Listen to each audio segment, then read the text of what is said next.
Welcome to PlotLines, where we'll use our over 30 years of experience in real estate communications to uncover the real stories behind real estate. I'm Heather Crowell. And I'm Britni Acriveau. Dive in with us as we invite guests to break down the ever-changing landscapes of real estate together.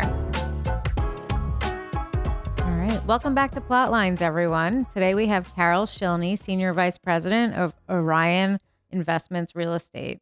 Thanks for joining us, Carol. Glad to be here. Awesome.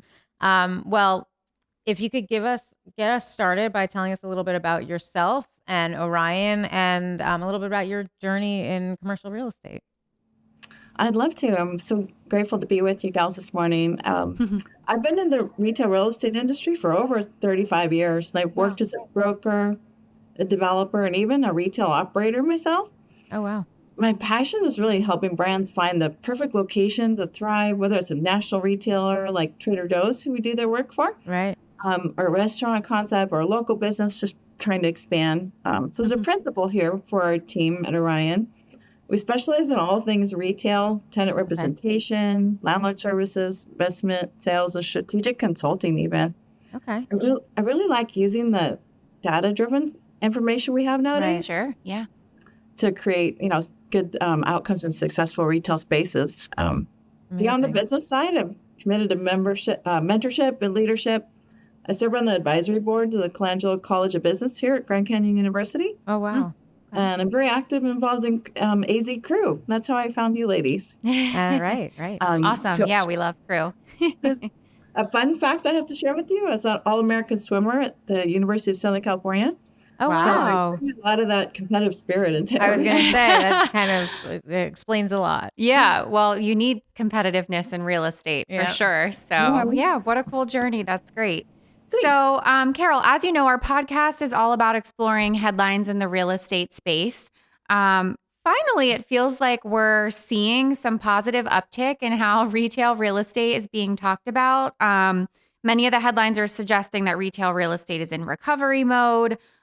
Even that there's a boom in U.S. retail real estate. I mean, these are phrases we haven't seen in quite a long time. So tell us your thoughts. Is that what you're feeling? Are you feeling that positive uptick? Is it just that it's less negative than it has been? Let us know. We want to hear your take.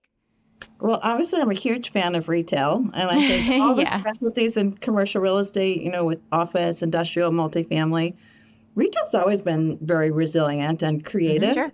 So I think it really is. That's why I was excited to talk to you guys about reframing some of the headlines. Yeah. Because I think retail definitely is on the uptick. And I think that it's becoming more in vogue with investors even. And it's an exciting space. It's gotten a lot more intricate. There's other parts coming into retail. We can talk about, some other concepts and mixed use stuff and that. Sure. This is really redefining it. And it's an exciting time to work in that specialty. Yeah, no, for sure. I spent a lot of years in retail, so it's great to see those headlines. And I agree with you. It's always been very adaptive, right? Everyone's had to adapt in the retail space. But tell us a little bit about like the regions that you're seeing, submarkets, regions that you're seeing kind of the most interest. Is it varying across the U.S.? Like what like geographically, is there any difference that you're seeing? Yeah, I think some, COVID was such a huge inflection point for retail. Right. And so when you look at the areas across the country that came out of that quickly, we're pretty blessed here in Arizona. Just with our weather and everything, we had the opportunity to stay outside more and come out of it a little bit faster. So when you look at high growth areas like Arizona, Texas, Florida, I think those are some of the key markets right now. It used to be that people wanted to be in New York and Los Angeles and San Francisco, and they still do. Those are amazing markets. But Arizona has kind of ticked up for first choice for some retailers just because of our openness. I think you'll find areas across the country that are a little more business friendly. So where we can get in and work with permitting and municipalities and everything else that has to go in to make a successful redevelopment. That really guides retailers as to where they're going to expand. Right. Yeah, that makes sense. Yeah.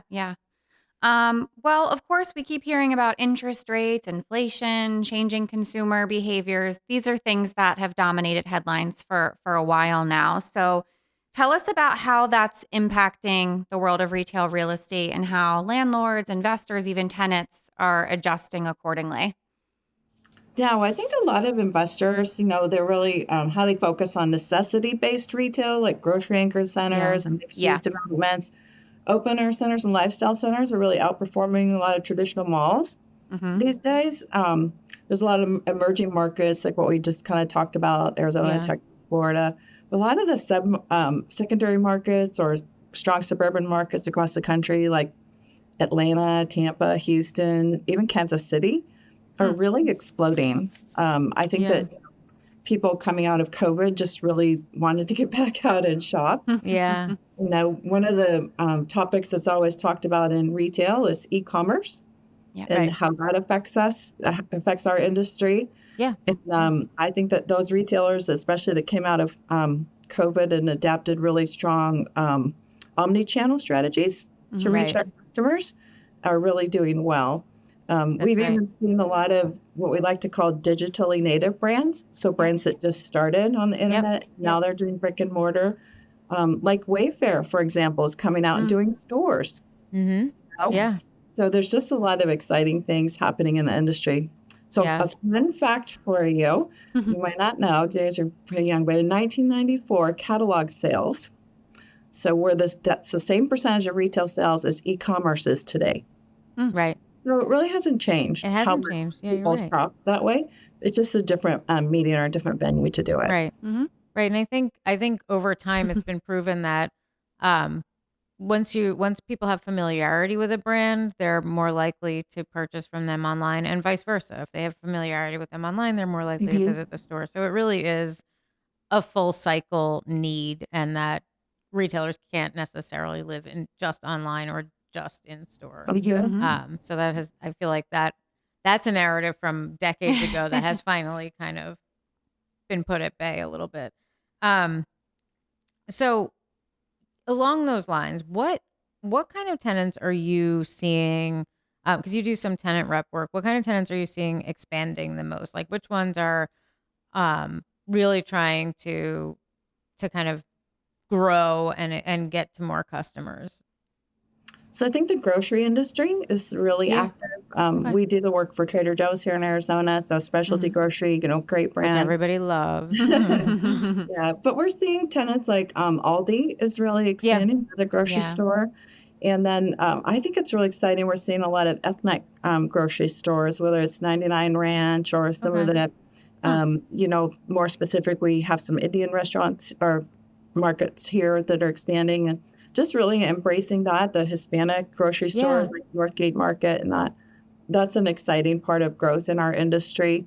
We're also seeing a lot of expansion, filling up some of the boxes. Still the ready-to-wear TJ Maxx, that group is really super active. The idea of getting bargains and treasure hunts, Merchant Rack, those kind of retailers. We're also seeing kind of a lot of activity in the entertainment space. I just came back there.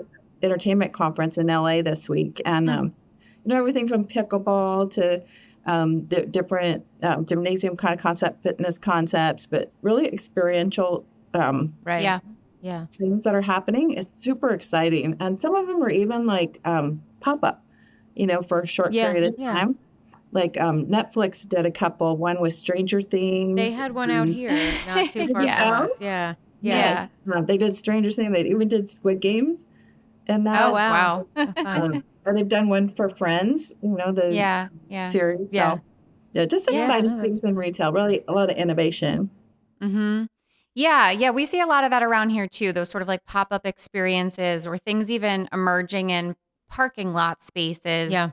How are you seeing sort of that evolve, like for landlords to be using the different spaces that they have available to them, whether it's for outdoor events or pop-up experiences? Tell us how that's shifted.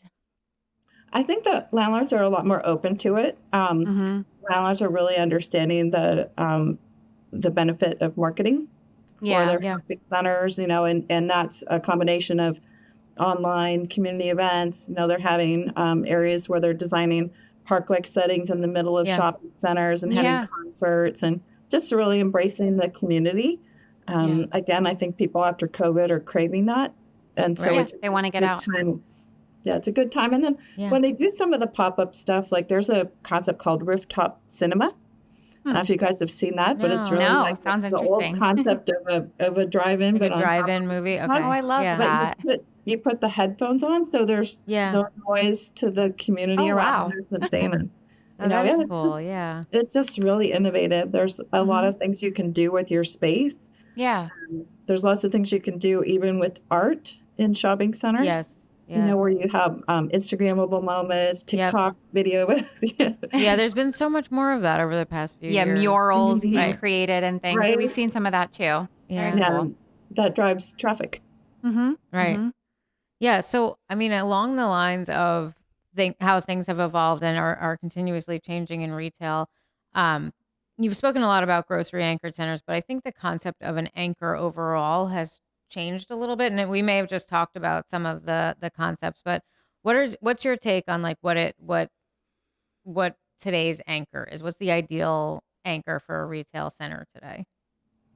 Well, I think it's hard to beat a grocer because you have the daily needs. Yeah. It's hard to beat that. But as far as the fashion, I would say, like I mentioned, the TJ Maxx. Yeah.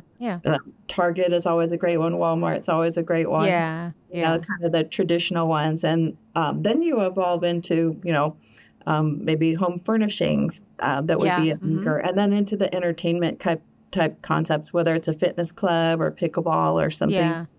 There's so many creative concepts that are coming out. I think that's the challenge for landlords with anchors. Like, is it something that's going to just be a destination, people go, they love it, and then they leave? Right. You really want to try to find an anchor that's going to entice people to come more often to the center and to increase their dwell time. Yep. Mm-hmm. Yep. So that makes sense. Carol, you mentioned earlier in the conversation sort of mixed use, and obviously that's been a hot button. What are some of the uses that you're seeing coming into retail destinations that are proving effective? Well, I love seeing residential because that's immediate customer base, right? Office, some of the co-working spaces, like there's a group called Industrious that took a former Bloomingdale's here in Scottsdale. So office is a great one. And then medical, I think. I don't know if you remember, there's a term called medtail, like medical and retail. That's right, yeah. Kind of coming together. And I think, again, that's, one-stop shopping if you're going to be going to some type of medical in there. So all different types of things in mixed use. I think the challenge with mixed use is really having developers think very thoroughly about the development, because you can't incorporate retail into a mixed use unless you're addressing parking, sign, access. If you're going to put restaurants in, you need venting, you need a grease trap, That's right. You got to take the trash out the back door, Yeah. It has to be pre-planned for sure. Yeah, there's just intricacies to what makes retail successful that have to be thought about first when you're developing a mixed use property. Yeah, that makes sense. Yeah. So there have been, we've talked a lot about open air retail, and we've recently gone through sort of a drought in store closures, but much more recently, in the very recent past, there's been more store closings announced in terms of, older, more antiquated retailers maybe that are closing stores. That being said, all we're hearing about is roaring demand, right? So these spaces are getting filled faster than they ever have been before. Are you seeing the same thing? Yeah, and I think a lot of what's driving it, there hasn't been a lot of new ground up development. Right. In a lot of areas. So, I think that it's a way for retailers to get in faster if they go into an existing building and they're backfilling someone. There's challenges with that because it might not be ideal site space. They got to redo storefront loading, sometimes engine systems to the building, that kind of thing. But I think it's been a blessing in a lot of markets because it's a way for retailers that haven't been able to get in. To get into the location quickly. Yeah. Okay. You've mentioned a lot of concepts along the way. Any other sort of hot trends you're seeing? Sometimes we hear about international retailers coming in. Are you seeing that over in your market? I know we hear a lot about that on the East Coast, or other trends that you're seeing. Anything else new? I think some retailers like Zara and Primark, those are always great. that's the beauty of our world, right? The internet has opened us up to more international trade. We see more brands from other, high-end fashion brands, even that kind of thing. I think one of the sectors that's always really active, and especially now, is the food and beverage industry. Yeah. The restaurant scene. I mean, we're blessed here in Arizona. We have the expertise of Sam Fox and all of his amazing concepts. Yeah. The culinary dropout to the Henry, all that kind of thing. But we have a lot of in the food service brands, and it's not just, larger high end. It's everything down to QSRs and really, exciting kind of concepts that are coming out in the food and beverage industry. Even down the street from our office, I don't know if you've noticed, there's a new sort of like food hall concept opening. No, I haven't seen that. No, it's sort of like the food court you used to see in the mall, but now it's in one storefront, and on the window, it's showcasing all 10 the different brands and restaurants that are going to sort of rotate in and out of there. And I thought that was really, that's different. That's unique. Yeah. I didn't even see it there, but yeah. Food halls can be really exciting because they can be like incubator. Yeah, I was going to say it's a nice way for somebody pilot to it out. Try it out. Yeah. Yeah, there's a lot of them. Put on your bucket list to go to Denver and go downtown. Okay. There's about 7 or 8 of them that are really. Oh, wow. And all of them have different personalities. My favorite thing about food halls is they embrace the character of the immediate community. Yes. I remember showcase that, whether it's an ice cream store, coffee shop, the Italian bistro or whatever. It's like a local purveyor. I remember the very first one I feel like I heard of was in San Francisco Center, which obviously a lot has changed in San Francisco over the years, but and there was a lot of Asian operators because it was a heavily Asian community. So I think that's interesting. It's a way to kind of collect that local flavor. Yeah, no, completely. A lot of times with the food halls, the operator will run a common area bar. Nice. And then they have common area kitchen.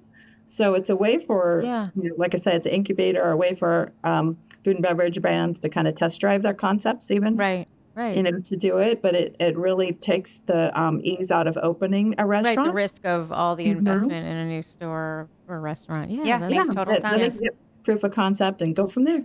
Yeah, even just like pop-up retail, which is very similar, been going on for a long time. Yeah, completely. All right. Well, Carol, we've covered a lot of ground here, and we started with asking you your take on current headlines. So we want to give you the opportunity to sort of tell us, what would your ideal headline look like for retail real estate if you could write your own? So if I were, in the corporate world of owning retail, I'd probably say something strategic like, retail real estate thrives, adaption, experience, innovation. That kind of thing. But I really love just retail being reimagined, the comeback story that just keeps getting better. That's my favorite thing about it right now. Sort of like the best is yet to come, right? Yeah. Wonderful. Yeah, that's awesome. It's a very exciting time. It is. Yeah. It's great to see.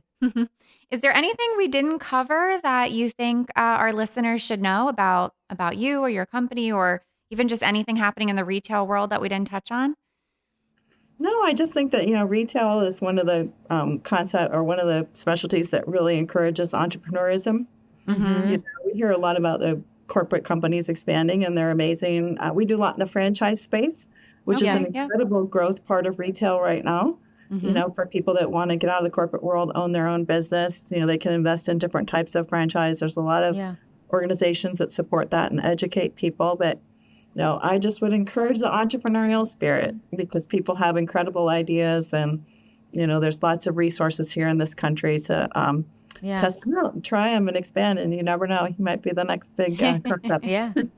Love That's that. Great. Yeah, love that. Well, thanks so much for joining us today, Carol. We really enjoyed this conversation. Thanks. I really appreciate what you ladies do. Thank you. All right. Well, another one about retail real estate. The last one we did was in December ahead of ICSC New York. Yeah. So nice to get Carol's take from out in Arizona. I was going to say kind of on the other side of the country. It's great to see that it's, the headlines from even December are still holding, that there's a lot of demand for retail space, and that retail is still evolving and meeting consumer needs. Yeah, it seems like a lot of the guests we've talked to so far here in 2025, there seems to be more optimism For all asset classes Yeah. and commercial real estate. Yeah. I feel that energy. Yeah, Do you feel that too? I do. I feel like there's like some firmness. Yeah. The ground is like firming up a little bit. Yeah, last year a lot of our episodes were sort of like, well, what if, right? Or if this happens. Now it's starting to cement questions a are little getting bit. answered. Yeah, I think so. Yeah. Okay, good. Well, another great episode. Continue to stay tuned for more to come.